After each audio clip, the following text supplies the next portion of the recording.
Alright, good morning. So today is the first full day in the Bob Marshall Wilderness, and I'll be heading towards the Chinese Wall today. So I should be at the Chinese Wall somewhere in the middle of the day, and that's basically just like a really big long cliff, so that should be cool. And yesterday I hiked until about 10 p.m. and I reached 40 miles. So yeah, yesterday was a 40-mile day, and honestly one of the easiest 40-mile days I've ever done. I felt great, and I mean, sure, by the end of the day I was tired, but it was also like 10 p.m. so felt a little bit sore, but woke up this morning feeling great, just feeling normal. Like there's no like pain in my feet or anywhere. I don't feel sore. I don't feel any more tired than usual. So I don't know. I don't know what's going on. I guess I'm just like in good hiking shape at this point. Because, I have done several 40-mile days. I think at least 4 or 5 40-mile days on this trail. Mostly just New Mexico and the Great Basin. So like flat desert. But yeah, all those days definitely I could feel it more. Yesterday I didn't really feel much. So anyway, hopefully I can do another big day today. I don't know if it'll be 40 miles because there's going to be more elevation today. But we'll see. Maybe it will be. Maybe it'll be another 40-mile day. We'll see. Oh, and also you may have noticed that recently I haven't shown any tarp setups, and I might not until the end of the trail really. And that's basically because I've been setting up after it gets dark and then packing up before it gets light. Because at this point it doesn't really get light until somewhere between 6 and 6:30, and I've been like leaving camp by 6. So anyway, it's dark. I haven't been pitching the tarp either. I've just been cowboy camping every night. So all I'd be showing you is a cowboy camp setup, which is literally just me sleeping on the floor. But yeah, it's just been dark in camp. Haven't been in camp in the daylight at all recently. So yeah.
So, the Chinese Wall, that was pretty cool. It was actually cooler than I expected. I didn't really have very high expectations for it. I've seen quite a few pictures before, and it does look cool, like, you know, just some big cliffs. But actually being here, it did exceed my expectations. It was actually really cool. It's longer than I expected. I think it's probably like 5 miles long, maybe closer to 6 miles, and you know, you walk the whole length of it. So yeah, it was pretty cool. And it's definitely the type of thing where you can't fully appreciate it unless you're actually there in person, which is obviously the same for most things, but just being able to appreciate the magnitude of it, you can only really do that when you're like up close to it and you walk the whole length of it. And also just, you know, looking way up at the top of the cliffs, yeah, when you're actually here in person, you can really appreciate the magnitude of it, and it's quite impressive actually. Some really cool cliffs and cool like rock formations and details when you like really look at the cliffs carefully. So yeah, that was cool. And I think the rest of the day I'm probably just going to be dropping elevation and going down into a valley, and that will probably be, I'll basically be in the forest for the rest of the day, I think. We'll see though.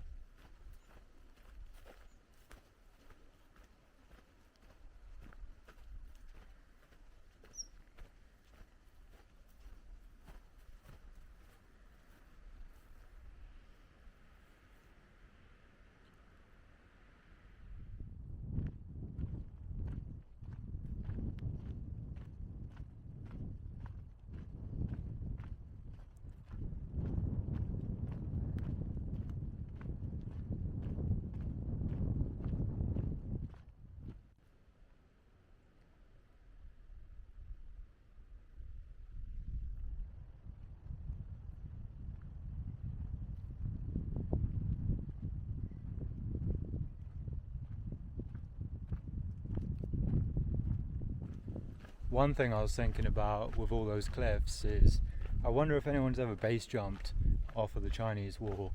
I don't know much about base jumping, but I know probably one guy watching these videos knows. I'm sure you're watching Ben, aka Base Guy. What do you reckon, Ben? Good place to base jump? I don't really know, but it looks like a steep vertical drop, so, and decent height, so I reckon you could probably come up here and do some base jumping at the Chinese Wall.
This kind of trail really reminds me of the Pacific Northwest Trail, and just being in the Pacific Northwest in general. This is very much what it's like. Lots of overgrown trail, overgrown bushes, and a lot of these are actually berry bushes. There are some huckleberry bushes and thimbleberry bushes, but there are no berries because it's too late in the season, unfortunately. Otherwise I'd be eating huckleberries and thimbleberries as I go along. But I love this kind of trail, it's really nice. I think some people would find this kind of trail really annoying because it's overgrown and there hasn't been much maintenance. But yeah, this makes me feel right at home. It reminds me of hiking the PNT and the Vancouver Island Trail as well. A lot of it is like this. And this is not bad at all. The actual trail is great. It's really easy to follow. It's just, you know, overgrown, but as long as you just keep walking straight, you're fine. So it's actually really easy. If the bushes were wet, then I'd be getting soaked. It would be a car wash, basically. You know, just brushing up on all these bushes would just be, yeah, a car wash. But luckily it's not wet, so it's nice.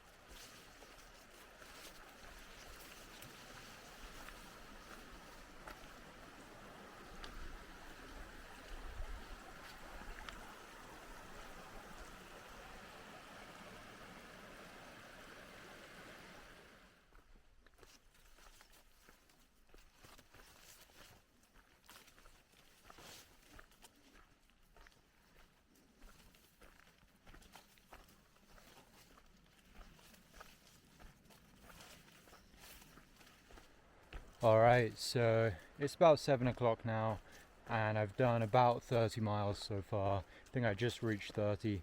So my plan is to hike about another 2 hours, see if I can reach about 35 and then stop there. And I did think I could probably do more than 35 today. Honestly, I'm feeling great once again. Honestly, I think a lot of it is just mental state. I've just been feeling a high, like, uplifted mood, just knowing that I'm so close to finishing the trail, so it's been easy doing these big days. So I was thinking I could do more than 35, but 35 miles will probably bring me to around 9 p.m. And honestly, today I was feeling a little bit tired, mostly just from lack of sleep. Although I only hiked until just after 10, I don't think I really went to sleep until 11, and then I woke up at 5, and for me 6 hours of sleep is just not really enough, like, especially after doing a big day. So my body's been feeling fine, but I've just been feeling a bit tired today, so I think it's good to stop at 9 and get a bit of a longer sleep in tonight. It's also pretty convenient because after I reach that point where I'm at 35 miles, the trail goes uphill and it goes over a pass, and it's probably quite exposed up there. And today was really windy when I was in the more exposed areas. Now I'm in the valley, it's nice, but you can still hear the wind in the trees higher up. So I don't think it'd be a good idea to night hike up onto that pass. It's probably really windy up there, and there are some dark clouds, so who knows, it could rain as well. So I think it's best to just stay in the valley, and I'll do the climb first thing in the morning. So yeah, that's all for today. It was a really nice day. Chinese wall was cool, and yeah, this valley walk has been really nice. I really like this type of stuff, and it's really lush and it's quite different from most of the CDT. So yeah, it's been a good day, and I'll get a few more miles in and then I'll see you guys tomorrow.